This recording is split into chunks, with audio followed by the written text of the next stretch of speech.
Yeah, we're still holding on to high wind warnings as well as wind advisories across South Central. Those gusts of 50 to 90 miles per hour remaining with us. That is leading to some power outages, downed trees, and of course some blowing debris and blowing Christmas decorations across South Central.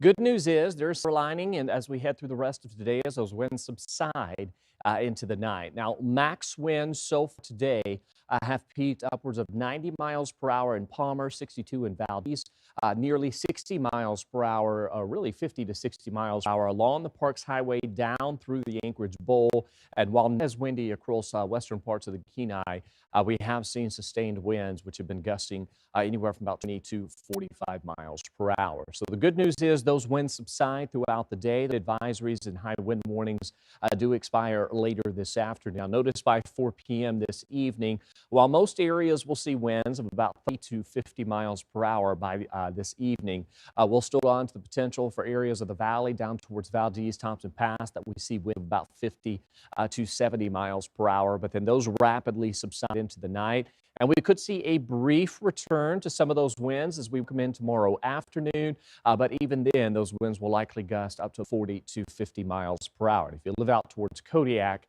we'll likely continue to hold on to these gusty conditions through at least the middle of the week, if not potentially later. But the good news is winds for practically everyone across inland areas of South Central will die down later today. And then as that system fizzles out, we will see colder weather settling back in across the state. This is going to bring the return to single-digit values across South Central, with overnight lows dropping near to below zero. Prepared for colder conditions to arrive. We're already tapping into that for areas of the interior, where temperatures are about 20 degrees colder than this time yesterday, and even out towards Kotzebue, where temperatures are approaching about 10 degrees colder. As those winds die down here across South Central today, we'll also see our temperatures steadily dropping. We'll drop into the teens later this afternoon.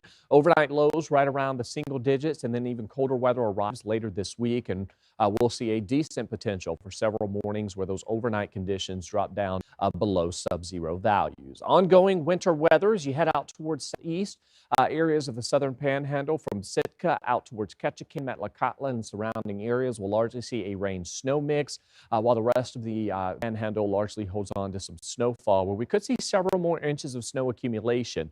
On average, about 3 to 10 inches looks possible for areas of the central and northern panhandle, although we could see some locally heavier amounts throughout the remainder of today on through the middle of the week. But if you live out towards Ketchikan and areas of the southern panhandle, be prepared that that rain will mix in with that snow, which will eat into those snowfall totals, and you'll see a lot less compared to the rest of the panhandle. But colder weather taking hold across the state.